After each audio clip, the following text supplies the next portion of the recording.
우리 오늘 말씀은 역대상 4장 9절에서 10절에 있는 말씀으로 야베스의 기도라는 제목으로 하나님의 말씀 증거하겠습니다. 여러분 혹시 야베스라는 이름을 들어보셨습니까? 아마 오늘 처음 들어보신 분도 있을 것입니다. 우리에게 그렇게 많이 알려진 인물은 아니거든요. 그리고 이 사람, 우리가 오늘 9절, 10절 두 절 읽었잖아요. 성경 전체에서 이 두 절 말고는 다른 어떠한 기록도 없습니다. 그래서 뭘 하면서 어떻게 살았는지 이런 거 우리는 모릅니다. 그런데 모르지만 기록상은 너무 짧은 사람이지만 한때 이 야베스라는 사람이 기독교계에서 무척 관심을 받았던 적이 있습니다. 그래서 이 구절이 얼마나 유명했던지요, 노래로도 만들어진 적이 있어요. 원컨대 주께서 나에게 복에 복을 더하사. 아시나요? 네, 하여튼 이런 곡도 있고 해서요, 이 말씀은 짧지만 많은 사람들에게 알려주고 관심 갖게 하는 그런 말씀과 인물입니다.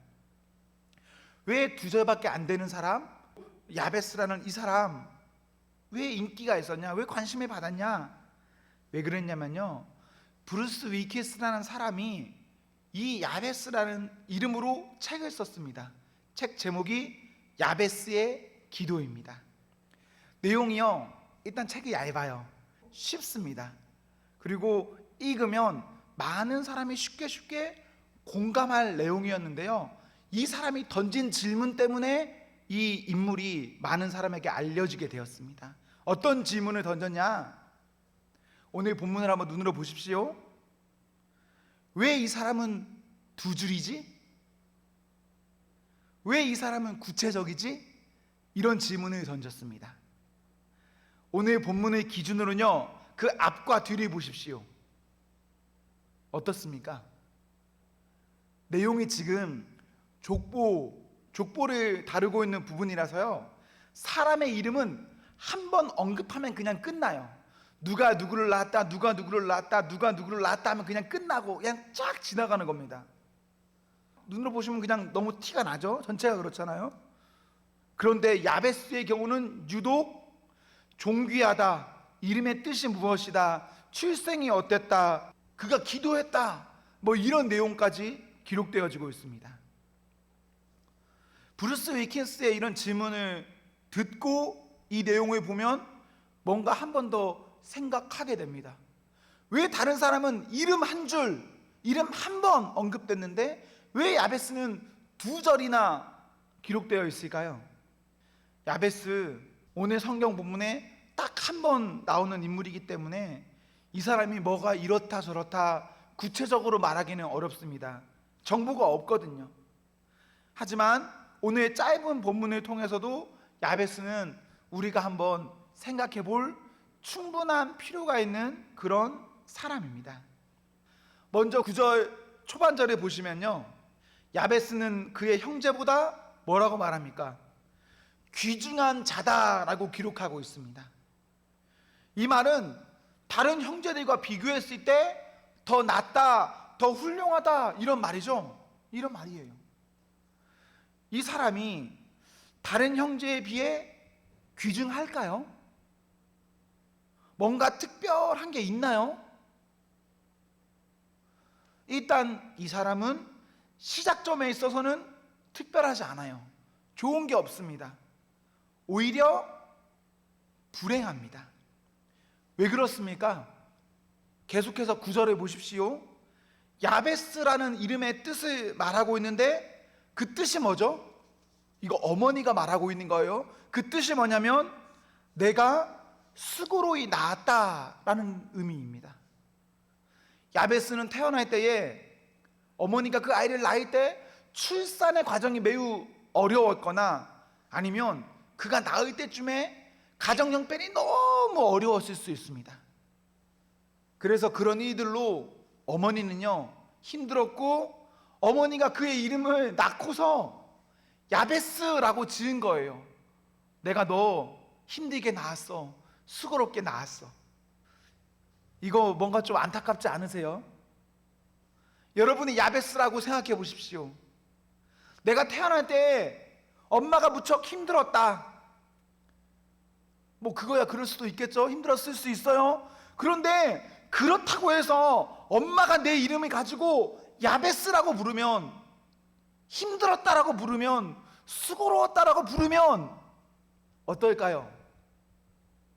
좋지 못하죠. 좋지 못해요. 여기 강렬 형제가 제 바로 앞에 있는데, 강렬 형제에게, 아니 엄마가 강렬 형제를 낳았어요. 근데 이제 애를 낳는 거다 보니까 여자가 몸이 힘들 수는 있잖아요. 애를 낳고 힘들었다고 강렬 형제 이름을 야 고통아 이렇게 지었다고 생각해 보세요. 어떻겠어요? 여러분도 여러분의 이름이 고통이다, 수고다, 힘듦이다 라고 부른다고 생각해 보십시오. 어떻겠습니까? 야베스는 평생 사람들과 자기 스스로에게 그 이름이 주는 의미에 갇혀서 어렵게 살 수밖에 없습니다. 그냥 그 이름 때문에라도. 9절까지는 이 야베스에게 좋음이 없습니다. 평생 큰 부담만 갖고 살 수밖에 없는 그런 상황입니다. 하지만 10절에 보시면 반전이 일어납니다. 저는 10절 때문에 야베스가 다른 사람들처럼 이름 한 번만 불리고 끝나는 것 아니라 이렇게 9절, 10절에 걸쳐서 좀 더 자세히 기록되었다라고 생각합니다. 야베스 어떻게 합니까? 기도합니다. 9절과 10절을 이어서 생각해 보면요, 야베스는 그 형제보다 귀중합니다. 왜 귀중하냐면 야베스는 기도했습니다. 야베스 귀중한 사람 아니에요. 오히려 어렵고 힘들게 태어난 사람입니다. 그러나 기도했더니 기도한 그 사람 귀중한 사람이 되었습니다. 원래대로 하면 그럴 수 없는 사람이지만, 어려움으로 살아야 하지만, 기도했고 기도한 그 사람은 하나님께서 어떠한 은혜 주셔서 귀중한 사람 되게 하셨습니다. 10절 후반절에 보시면 뭐라고 기록하고 있죠? 하나님이 그가 구하는 것을 허락하셨더라. 나의 시작은 어려울 수 있습니다. 힘들 수도 있습니다. 다른 사람에 비해서 뭔가 한참 뒤떨어질 수도 있습니다. 특별히 야베스처럼 내 책임은 아무것도 없는데, 내 탓은 없는데 어떤 큰 선천적인 문제로 힘들 수도 있습니다. 그래서 그냥 그렇게 살다가 이제 끝날 수도 있겠죠. 죽을 수도 있겠죠. 그런데 야베스는 기도합니다. 나의 지역을 넓히시고 주의 손으로 나를 도우사 나로 환난에 벗어나 내게 근심이 없게 하옵소서. 선천적인 것을 가지고 우리 기도할 생각합니까? 잘 못합니다. 후천적으로 발생한 어려움을 가지고도 우리는 기도할 생각 잘 못하지 않습니까? 그런데 어떻게 선천적인 걸 가지고 기도해요? 선천적인 게 바뀝니까? 내 책임이 없는 거 바뀝니까? 기도할 수 없는 문제를 가지고 야베스 기도했습니다. 그랬더니 하나님께서는 그 사람의 과거의 아픔을 끝내시고 미래에 있어서는, 지금까지는 뭐 좀 이상했을 수도 있습니다. 어려웠을 수도 있어요. 그런데 기도했더니 미래에 있어서는 그 구한 것을 허락하셔서 귀중하게 하셨습니다. 그런 점에서 저는 우리가 하나님 앞에서 기도하는 사람이었으면 좋겠습니다. 우리의 과거나 지금 현재 누가 봐도 정말 뭐 아닐 수도 있죠. 정말 별로일 수도 있습니다. 혹은 다른 사람은 나를 보면 막 좋다고 해도, 다른 사람은 다 몰라도 내 스스로는 정말 부끄럽고 힘든 게 있죠. 그래서 나는 나를 정말 아니다라고 생각할 수 있어요. 그때 우리는 포기할 수 있습니다. 좌절할 수 있습니다. 과거에 갇혀 살 수도 있습니다. 아무것도 하지 않을 수도 있습니다. 그럼에도 우리 바라기는 하나님께 자신을 터놓고 기도하기를 소망합니다. 그리하여서 하나님께로부터 오는 은혜로 인하여서 다시 시작할 수 있기를 소망합니다. 내 이름은 고통일 수 있습니다. 하지만 내 이름이 고통이었다고 해서 고통으로 끝난다, 그렇지만은 않아요.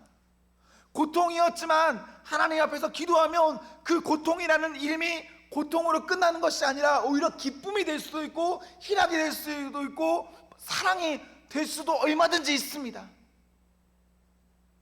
그래서 우리 하나님 앞에 그냥 힘들다고, 그냥 좀 그렇다고 그냥 두지 마시고 기도하는 그런 성도가 되었으면 참 좋겠습니다. 10절에 야베스의 기도를 보십시오. 저는 주의 손으로 환난에 벗어나 근심이 없게라는 이 부분이 눈에 많이 들어옵니다. 야베스가 이렇게 기도했다면 원래 주로 어떤 그 어려움이나 관심사로 자기가 기도하잖아요. 이 야베스 사람 이 인생에는요, 환난이나 근심이 포커스라고 볼 수도 있습니다. 야베스에게는 환난이나 근심이 인생의 많은 비중을 차지하고 있는 거예요. 그때 이 사람 기도했습니다. 주의 손을 기다렸습니다. 하나님께서는 그랬더니 그런 사람에게 그 기도를 허락해 주셨습니다. 우리의 인생 무언가로 인해서 어려울 수 있습니다. 그때 그 문제로 인해서 그것이 아무리 크고 선천적이고 답이 없는 것이라고 해도 기도하십시오. 하나님의 손을 기다리십시오. 그러면 그 다음은 하나님께서 책임져 주시는 것입니다. 기도해야 할 때인데 기도하지 않고 기도 외에 다른 것을 찾아가는, 하나님을 모르는 어떤 사람들처럼 우리도 살아가서는 안 됩니다. 내 믿음이 있냐 없냐 우선 이런 거 생각하지 마십시오. 우리는 적어도 하나님 이름 정도는 압니다. 우리는 적어도 예수님 이름 정도는 압니다. 다 알죠? 그렇다면요, 단순히 내가 하나님 이름만 아는 것으로도 충분하니까 그 이름으로 기도하면서 그 이름으로 자신을 부탁하십시오. 그렇게 사는 사람은, 그 사람은 다릅니다. 하나님을 모르는 사람이 어떤 책과 어떤 사람과 어떤 방법을 찾아서 무엇인가를 막 해나가는 그런 것과 같지 않은 그 다름이 하나님을 찾는 그 사람에게는 분명히 있습니다. 여러분이 지금 정말 바닥이라고 해도 바닥에 있는 당신들이 하나님 찾으면, 하나님 기다리면 그 사람은 분명 귀중한 사람이 됩니다. 야베스처럼. 야베스 뭐 달랐습니까? 뭐 좋았습니까? 성경에 다른 기록이 없어서 뭐라고 더 말하기는 어렵지만 야베스 그냥 평범한 사람입니다. 바닥 가운데 태어난 사람 중에 한 사람입니다. 그런데 그 사람 그냥 기도했는데 하나님께서는 더 이상 그 사람을 나쁨 가운데 버려두지 않으셨습니다. 우리도 그렇게 살면 좋겠습니다. 그냥 나쁘지 않았으면 좋겠어요. 이왕 사는 거 행복했으면 좋겠습니다. 하나님 때문에. 사랑하는 청년 여러분, 오늘도 여러분 교회에 너무너무 잘 나오셨습니다. 교회에 나올 때 우리는 여러 가지 마음을 가지고 나올 수 있습니다. 그런데 바라기는 오늘 하루, 지금 이 순간 교회에 나왔을 때 저는 여러분들에게 하나님께 기도드리는 마음이 있기를 소망합니다. 하나님께 부탁할 수 있는 마음이 있기를 소망합니다. 그리하여서 지금의 모든 어떠한 문제들, 어려움 가운데서 그 모든 것 다 마치고 하나님 주시는 새 날에 살 수 있기를 소망합니다. 우리 모두 하나님 앞에서 귀중한 성도 되기를 기원합니다. 기도하겠습니다.